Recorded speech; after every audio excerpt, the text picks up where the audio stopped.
আমাদের সমাজের প্রতিটি মানুষের কাছেই একটি আসলে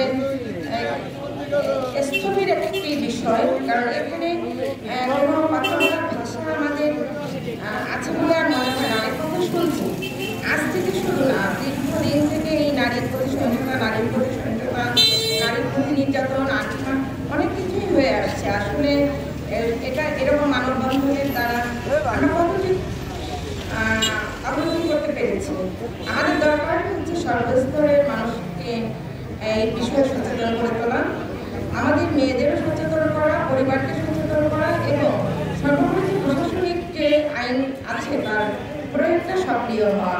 আমাদের আইনের কমতি কোনো অভাব নেই, আমাদের দেশে কোনো আইনে আমাদের কমতি নেই, কিন্তু অরিজিনাল কথা হচ্ছে আমাদের আইনের প্রয়োগের জায়গায় একটু দুর্বলতা আছে।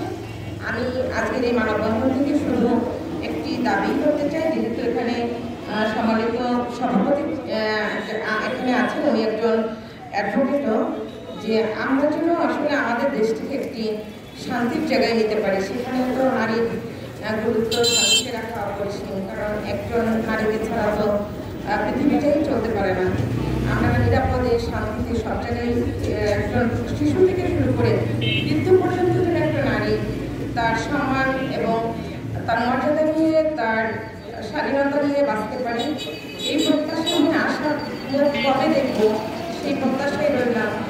আর কিছু বলার নেই, আমি আমার কথা বলে শেষ করছি।